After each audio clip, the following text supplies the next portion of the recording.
ગ્રંથોને ગાળો દેવા બરાબરની વાત છે.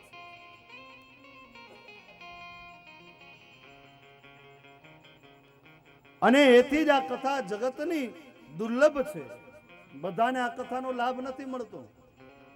જે અનેક જન્મ જન્માંતરના પુણ્યનો જેનો ઉદય થયો હોય, ભાગ્યનો ઉદય થાય ત્યારે આ કથારૂપી સત્સંગ મળે છે. આવો 2 મિનિટ હરિનામ સંકીર્તન કરીએ.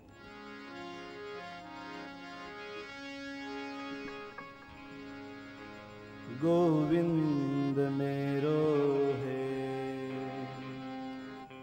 गोपाल मेरो है. भाव અને પ્રેમથી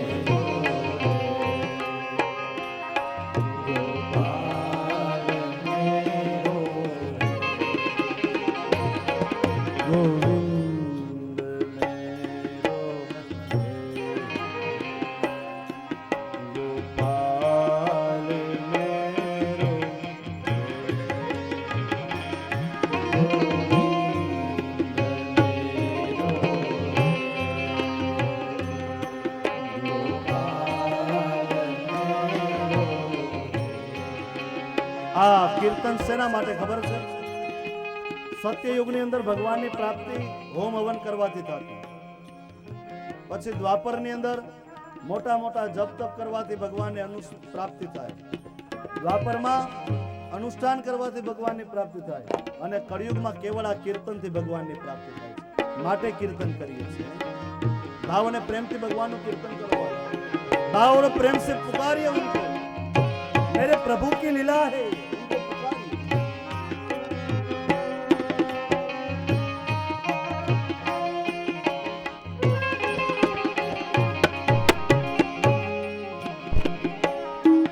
गोविंद मेरो है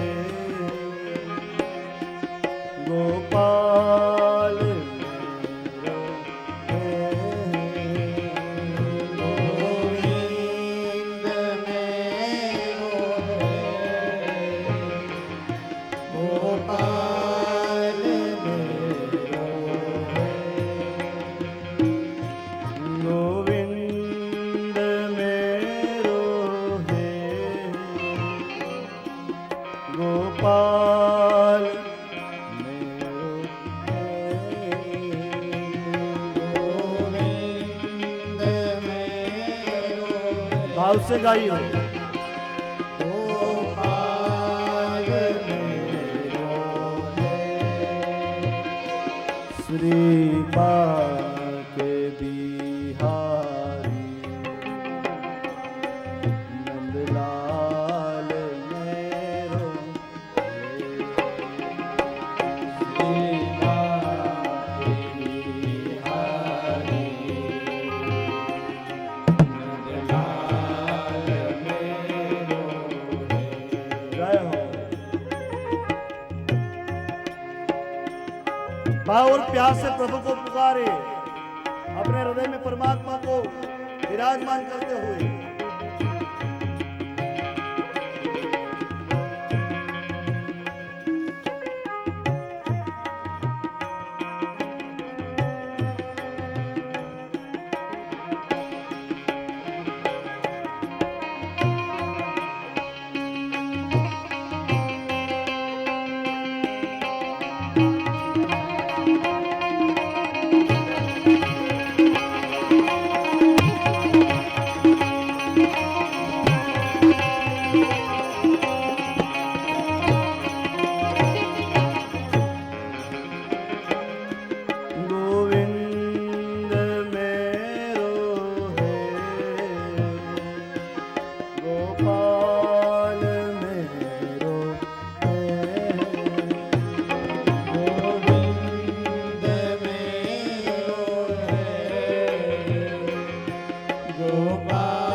આવું સંકીર્તન થતું હોય અને ત્યારે આપણે હાથોથી આ તાલીઓ નથી પાડતા ને, એ હાથથી તમે જે જમો ને એ જયમાં ન કહેવાય. માટે તાલી પાડી અને પછી જમવા જવું. એટલે તાલીઓ પાડવી મારા વાલા, ભાવ અને પ્રેમથી.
गोविंद मेरो है, गोपाल मेरो है, गोविंद मेरो है, गोपाल मेरो है, श्री बाके बिहारी नंदलाल मेरो है, श्री बाके बिहारी नंदलाल मेरो है. આખો જન્મ કોઈ માણસ ક્યારે ચિત્ત દઈ અને આ ભાગવતની કથાનો સત્સંગ નથી કરતો નહીં, એ ચાંડાલની જેમ કે ગધેડાની જેમ પોતાનો જન્મ વિતાવે છે.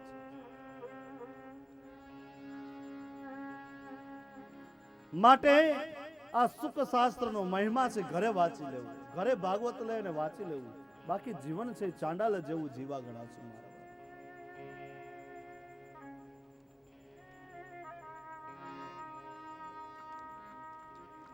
એણે તો કેવળ એની માને પ્રસૂતિની પીડા આપી, બસ બીજું કાંઈ દુનિયામાં કર્યું નહીં. માટે મા ઉપર ભારૂપ થવું એના કરતા ભગવાનનું ભજન કરી લેજો, એને તમને જે આ જન્મ આપ્યો છે એનું જીવન સફળ થશે.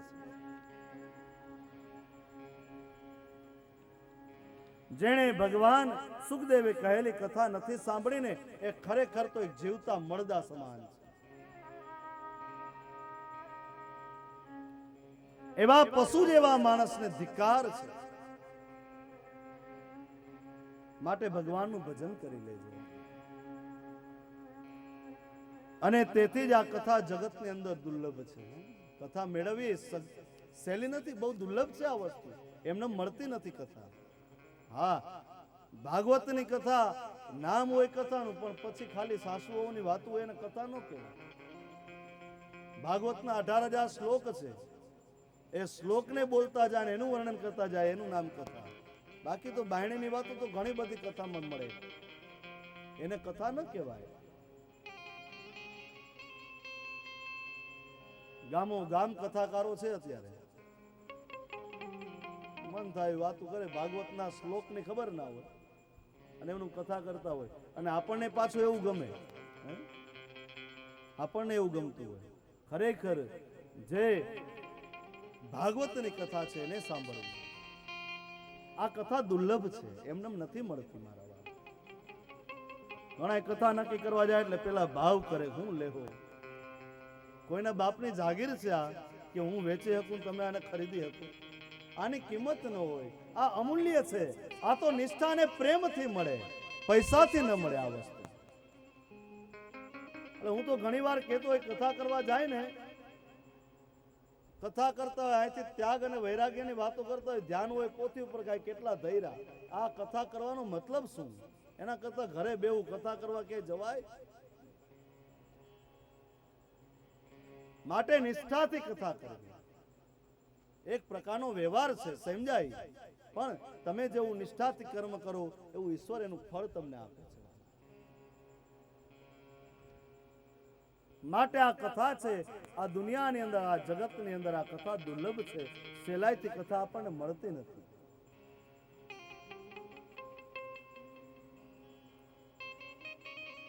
અને એ પણ ભગવાનની જો અતિશય કૃપા હોય ને તો કથા મળે. એટલું તો હું કહીશ, કાંઈ ભગવાનની કૃપા છે.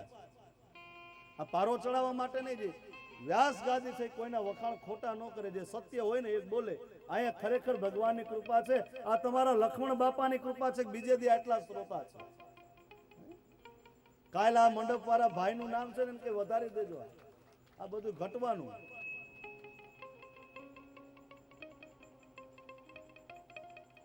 આ બાપાની કૃપા છે, માટે અહીંયા આપણે ભેગા થયા. આ ભગવાન ઠાકોરજીની, આ કાળિયા ઠાકરની કૃપા છે. માટે એકવાર પ્રેમથી થઈ જાય, બોલો જય મુરલીધર.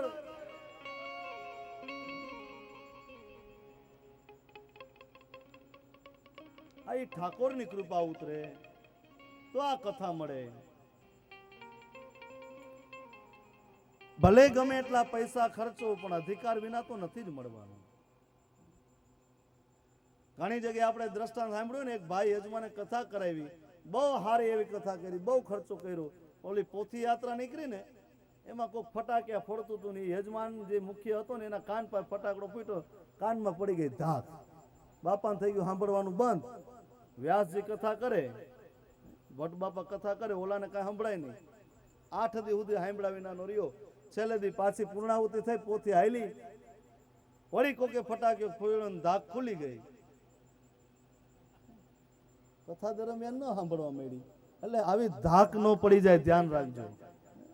બેઠા હોય કથાના મંડપમાં પણ આ ધાક પાડીને બેઠતા ને.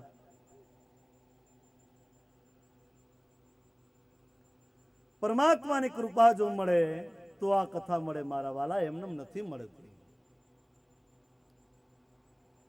આમ સત્સંગ એ કોઈ પુરુષાર્થ કે મહેનતનું ફળ નથી. આ ભાગ્યનો ઉદય થાય, પરમાત્માની જો સેવા થાય, પરમાત્માની જો ભક્તિ થાય તો કથા મળે. એના માટે સંકલ્પ કરવો પડે. સંકલ્પ વિના ક્યાંય સિદ્ધિ મળતી નથી મારા ભાઈ. આમ જ્યાં સુખ શાસ્ત્રનો મહિમા વર્ણવાનું સનત કુમારોએ ગંગાને કિનારે શરૂઆત કરી, ત્યાં દૂરથી એક સંઘ ચાલતો આવતો દેખાય છે. શ્રી કૃષ્ણ ગોવિંદ હરે મુરારે, હે નાથ નારાયણ વાસુદેવ. આવો કીર્તન કરતા કરતા એ સંગ ચાલ્યો આવે છે.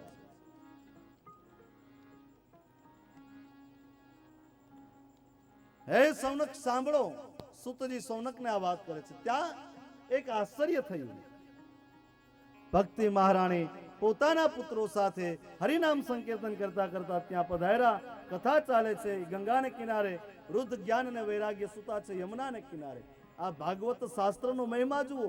કથા શરૂ થઈ ગંગાને કિનારે, જ્ઞાન વૈરાગ્ય સુતા છે યમુનાને કિનારે, અને જ્ઞાન અને વૈરાગ્ય યમુનાના કિનારેથી જાગી અને ગંગાને કિનારે. હવે મા યુવાન છે, બંને પુત્રો તરુણ છે, બધા શોભે છે. બધા હવે શોભવા લાગ્યા, કારણ કે મા યુવાન અને પુત્ર છે એના દીકરા જેવા દેખાય છે, તરુણ દેખાય છે, માટે બધા શોભી રહ્યા છે. ભક્તિ દેવી પ્રસન્ન છે, તેમની સાથે બધા તીર્થો શરીર ધારણ કરીને પધાર્યા. નિયમ જ છે કે યત્ર ભાગવતી વાર્તા તત્ર ભક્ત્યાદિકમ વ્રજે. જ્યાં આવી ભાગવતની કથા થતી હોય ત્યાં ભક્તિ મહારાણી સૌ સંતોને સાથે લઈને અહીંયા બિરાજમાન થાય છે. ભાગ્યમાં હોય તો દર્શન પણ થાય, એ ભાગ્યની વાત છે.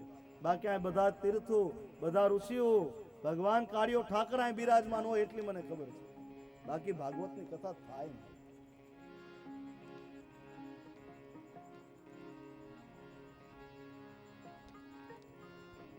સનત કુમારોએ પૂછ્યું કે કોણ છો તમે, ક્યાંથી આવ્યા છો? ભક્તિએ કહ્યું, હું કલી દ્વારા પ્રાણસ્થ થઈ છું, આપના કથા રસથી હું પુષ્ટ થઈ છું, માટે આવી છું. હવે તો આપના કથા રસથી હું પુષ્ટિ તો થઈ, હવે મારે રહેવું ક્યાં, ક્યાં બેસું? સનત કુમારો ભક્તિને બહુ સુંદર સ્થાન આપે છે. શું કહે છે? ભક્તેસુ ગોવિંદ રસત્કત્રિમ પ્રેમેક દત્રિમ ભવરોગહંત્રી સાત્વમ ચતિષ્ઠ સ્વસુધૈર્ય સંશ્રયા નિરંતરમ વૈષ્ણવ માનસાની. ભક્તોને ભગવાનને એક કરી દેનારી પ્રેમ સ્વરૂપા ભક્તિ એ ક્યાં હોય તો કે ભક્તોના હૃદયમાં. જે ભગવાનની ભક્તિ કરે એના હૃદયમાં ભક્તિ આવીને બિરાજમાન થાય છે.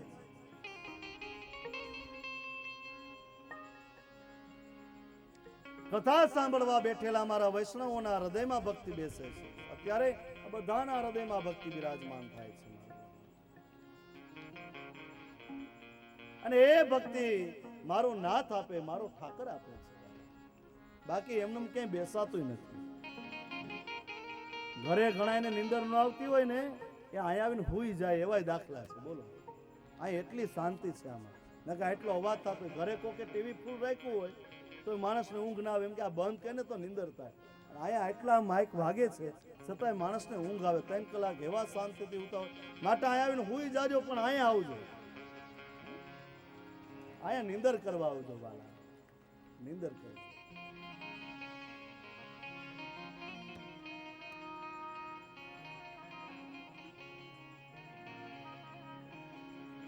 ભક્તિ દેવી પોતાના પુત્રો સાથે શ્રોતાઓના મનમાં બિરાજિત થયા. સવારથી સાંજ સુધી માણસ દોડાદોડી કરે છે. કોની પાછળ ભાગીએ છીએ કોઈને ખબર નથી. પાપી પેટ માટે આપણે દોડીએ છીએ. પેટ કરાવે વેટ. પૈસા માટે. પૈસો એટલે લક્ષ્મી. લક્ષ્મીની પાછળ આખું જગત દોડે. પણ લક્ષ્મી કોની અનુગામીની છે? લક્ષ્મી ભગવાન નારાયણની અનુગામીની છે. માટે ભગવાનની પાછળ લક્ષ્મી જાય છે તો ભગવાન કોની પાછળ જાય છે? ભગવાન એના ભક્તની પાછળ જાય. આગળ આગળ ભક્ત અને પાછળ પાછળ ભગવાન. ભગવાન પણ ભક્તને આધીન છે. ભગવાન પણ કોઈ સ્વતંત્ર નથી મારા ભાઈ. અને માણસ એવા અભિમાન કરે કે મારે આ દુનિયામાં કોઈની જરૂર નથી હો. એવું કોઈ દી બોલવું જ નહીં મોઢામાંથી. કોઈ દી કોઈને કોઈના વિના હાલતું જ નથી. આપણે પાછા એની પાછો વાત કરતો માણસને જીવનમાં ચપટી ધોઈની જરૂર પડે ભાઈ. પાછો એ નો કે આપણે કોઈની જરૂર નથી. અને પૈસાથી બધું થતું નથી. કોઈને ઘણા એવા પૈસાના અભિમાન હોય તો એ કાઢી નાખવા. પૈસાથી કાંઈ ના થાય. શું થાય પૈસાનું? ઢગલાના ઢગલા પડ્યા રહી. હમણાં મોદીએ બધાને દેખાડી દીધું. ઢગલાના ઢગલા હતા એ લાઈનમાં ઉભા હતા. એકવાર એક સિક્કો અને એક 2000 ની નોટ મળ્યા. એટલે સિક્કો 2000 ની નોટ ને કહે છે કે તું તો કેવી ભાગ્યશાળી, તારું મૂલ્ય અમારા કરતા અનેક હજારો ગણું મોટું છે. તને તો કેમ આમ રહેવા ખાવા પીવાની ફરવાની બહુ મજા આવતી હશે ને? 2000 ની નોટ કે મારા ભાઈ હું વાત કરવી તને. આ જેદીની છપાઈને બાયણે આવીને એક શેઠના બંગલામાં હતી ને એને તેજુરીમાં પૂરીને રાખી હતી. 8-10 મહિના અહીંયા પુરાણી છે. કોઈ બાયણે કાઢે જ નહીં. થપ્પો કરીને રાખી દીધો. એમાં શેઠને ઇન્કમ ટેક્સ વાળાની રેડ પડી અને ઇન્કમ ટેક્સમાં પકડાઈ ગઈ. તેમ થયું હાલો અહીંથી કંઈક છૂટી થઈ. ઇન્કમ ટેક્સ વાળાએ એક સુટકેસમાં ભરીને નાખી બેંક એકાઉન્ટમાં. ત્યાંની તેજુરીમાં પાછી ત્યાં 6-8 મહિના રહી તો કોક લોન વાળા આવ્યા. એને બેંકમાંથી લોન લીધી. એટલે એમ થયું કે હવે અહીંથી ક્યાંક જાય. એ લોન લીધી કોન્ટ્રાક્ટરના હાથમાં ગઈ. કોન્ટ્રાક્ટરને કઈ પૈસાની જરૂર નહીં. એને કોથરામાં નાખીને અંધારી ઓયડીમાં પૂરી દીધી. મારી જિંદગી આમને આમ જાય ભાઈ, શું કરવું મારે? એટલે નોટ બિચારી આવી વ્યાધિ કરે. મારી કિંમત ભલે તારાથી મોટી પણ આવી ઉપાધિ વાળી છું. ક્યાંય શાંતિ નથી, સુખ નથી. આવી હેરાન થાઉં છું. હંમેશા એક જેલમાં કારાવાસમાં કેદીની જેમ રહું છું. તે ભાઈ તું તારું તો કે કેવું છે તને? તે સિક્કો કહે છે કે અમારે તો લીલા લહેર હો. એ ઘડીક થાય તો કોઈક છોકરાઓની ચોકલેટ લઈ દે એટલે છોકરા રાજી થાય. વળી કોઈ બહેનોને બજાર લેવી તો બજારની પડીકી લઈ આવી બહેનો રાજી થાય. કોઈક ભગવાનના મંદિરમાં જાય, ભગવાનના ચરણે જાય, ભગવાનનો સ્પર્શ થાય. કોઈક નદીમાં પધરાવે, પાણીમાં સ્નાન કરીએ. વળી અહીંયાથી કોઈક કાઢી આવે. મુસ્લિમ લોકો જે ખેરિયત ભેગી કરી ચાદરમાં નાખે તો એમાંય જાય. એટલે અમારે લીલા લહેર રોજ ફરવાનું મળે, રોજ અમે પ્રસન્ન થાય. એટલે જીવનમાં તમારો વજન ભલે ગમે એટલો ઊંચો હોય પણ એ નાનો છે ને એ ફરતો હોય ને એ પ્રસન્ન હોય. મોટો ફરી ન શકે મારા ભાઈ. એટલે મોટાઈ ન રાખવી જીવનમાં કોઈ. નાનકમાં મજા છે. એ સિક્કો બધે ફરી આવે, ઓલી તેજુરીમાં રહીએ.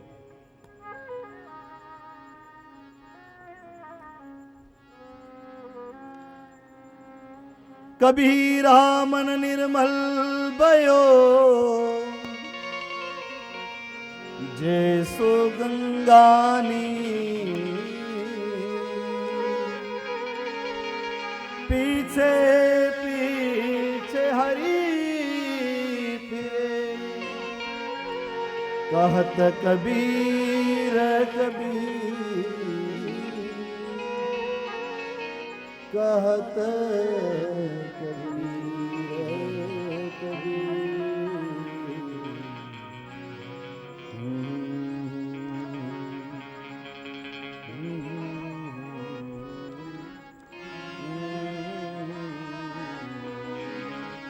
માણસનું જીવન કેવું છે? કોરા કાગળ જેવું.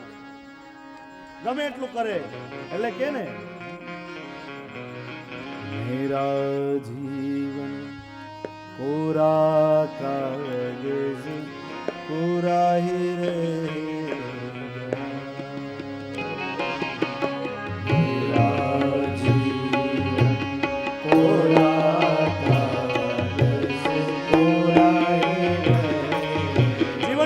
કાગળ જેવું છે માટે જીવી લેજો.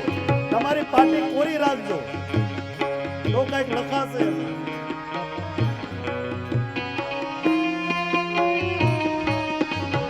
બાકી એક હવાનું ચોખ્ખું આવશે, ઉડાડી નાખી દેશે. કહે છે કોઈ કહવા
ભગવાન પણ ભક્તોને આધીન છે, એ પણ ક્યાં સ્વતંત્ર છે મારા વાલા?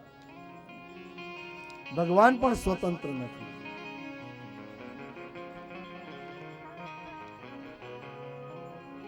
ભાગવતના 9મા સ્કંદની અંદર ભગવાન પરમાત્મા પોતે સ્વીકારે છે, અહમ ભક્ત પરાધીનો યસ્વત્ર ઇવત દ્વિજઃ.